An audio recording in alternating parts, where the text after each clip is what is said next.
दोस्तों, कैसे हैं आप सब। आज की हमारी कहानी है परिवार। विजय विदेश में अपने ऑफिस जाने की तैयारी कर रहा था कि तभी उसके देश से उसके दोस्त अनुज का फोन आ गया। अनुज उसके बचपन का दोस्त था जो उसके घर के पास ही रहता था और अक्सर उसके मम्मी पापा से मिलने उसके घर भी चला जाता था। बेहद खुशहाल परिवार था विजय का। उसके परिवार में उसकी मम्मी मीना, पापा मनोहर और एक छोटा भाई विशाल भी था। उसके पापा बैंक में मैनेजर की नौकरी करते थे और मम्मी घर में रहकर घर का काम संभालती थी। विजय और विशाल पढ़ने लिखने में बेहद होशियार थे। अपनी शिक्षा पूरी करने के बाद विजय और विशाल विदेश में रहकर अपना बिजनेस करना चाहते थे।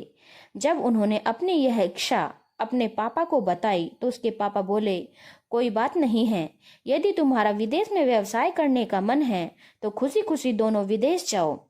उस वक्त अनुज भी वहीं पर था। उसने विजय के पापा से कहा, अंकल जी, यदि ये दोनों विदेश चले गए तो फिर आपकी देखभाल कौन करेगा? यदि आप पर कोई परेशानी आई तो आप क्या करेंगे? यह सुनकर मनोहर बोले, मुझे अपने बेटों पर पूरा भरोसा है। जब भी मुझ पर कोई मुसीबत आएगी मेरे बेटे मेरी मदद करने जरूर आएंगे। यह सुनकर अनुज खामोश हो गया था। उसके बाद विजय और विशाल अपना व्यवसाय करने के लिए विदेश चले गए थे। विशाल अमेरिका में व्यवसाय करने लगा था और विजय कनाडा में। दोनों भाई खुशी खुशी मेहनत से अपना व्यवसाय कर रहे थे। कभी कभार वे फोन करके अपने मम्मी पापा से उनका हालचाल भी पूछ लेते थे। एक दिन की बात है, अनुज जब विजय के घर उसके मम्मी पापा से मिलने गया तो उसने देखा कि उसके पापा की हालत बेहद खराब थी। कई दिनों से उन्हें सांस लेने में बेहद दिक्कत हो रही थी। उसकी पत्नी ने उन्हें कई जगह पर दिखाया परंतु उन्हें आराम पड़ने की बजाय तबीयत और ज्यादा खराब होती जा रही थी, जिससे उनकी पत्नी बेहद दुखी हो गई थी। तब अनुज ने उन्हें तसल्ली दी और उनके पति को इलाज के लिए एक अच्छे अस्पताल में भर्ती करवाया। उस वक्त दुख के कारण उनकी पत्नी मीना की आंखों में आंसू आ गए थे। यह देखकर अनुज ने विजय को उसके पापा के बारे में जानकारी देने के लिए उसके पास फोन मिलाया था। अनुज ने फोन पर उसका हाल चाल पूछा तो विजय बोला, मैं ठीक हूँ, तू सुना, तू कैसा है? तब अनुज बोला, मैं ठीक हूँ, परंतु तुम्हारे पापा की तबीयत ठीक नहीं है।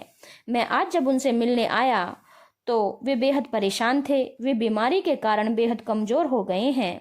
उन्हें सांस लेने में भी बेहद दिक्कत आ रही है। मैंने उन्हें अस्पताल में दाखिल करवा दिया है। डॉक्टर उनका इलाज कर रहे हैं, परंतु तुम्हारी मम्मी का बुरा हाल है। तुम्हारे पापा के इलाज करवाने के कारण अस्पताल में भटकते भटकते वह थक गई हैं। तुम भारत वापस आ जाओ, यहाँ आकर अपने पापा की देखभाल करो। यह सुनकर विजय बोला, मैं अभी भारत वापस नहीं आऊंगा। इतना अच्छा बिजनेस चल रहा है मेरा यहाँ। मैं अभी और पैसे कमा लूं, फिर उसके बाद अपने देश वापस आने के बारे में सोचूंगा।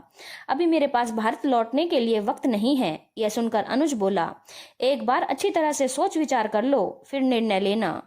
तब विजय बोला, मैंने निर्णय ले लिया है। अभी मैं यहाँ रहकर पैसे कमा लूंगा, फिर वापस अपने घर आऊंगा। विजय की बात सुनकर अनुज दुखी स्वर में बोला, पैसे तो तुम कमा लोगे, परंतु यदि तुम्हारे पापा को कुछ हो गया तो क्या तुम इन पैसों से दूसरे पापा भी पैदा कर लोगे?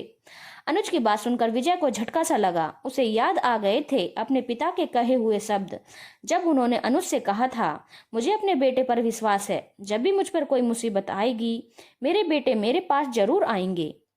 यदि सच में ही पापा को कुछ हो गया तो फिर मैं इस पैसे का क्या करूंगा? पैसे तो मैं फिर भी कमा लूंगा, परंतु इतना प्यार और विश्वास करने वाले पापा कहाँ से लेकर आऊंगा? और इस विश्वास का क्या होगा जो उसके पापा ने उन पर किया था? नहीं नहीं, मैं पापा को कुछ नहीं होने दूंगा। अपने देश जाकर उनकी पूरी देखभाल करूंगा। इस वक्त मम्मी को भी तो मेरी बहुत जरूरत है, वह भी तो अकेली परेशान हो रही होंगी। वह अनुज से बोला, दोस्त, तुमने मेरी आंखें खोल दी। मैं विशाल को भी पापा के बारे में सूचित कर देता हूँ और आज ही भारत वापस लौटने की तैयारी करता हूँ। यह सुनकर अनुज के चेहरे पर मुस्कुराहट आ गई थी। धन्यवाद दोस्तों। अगर आपको कहानी अच्छी लगी हो तो चैनल को लाइक, शेयर और सब्सक्राइब करना ना भूलें।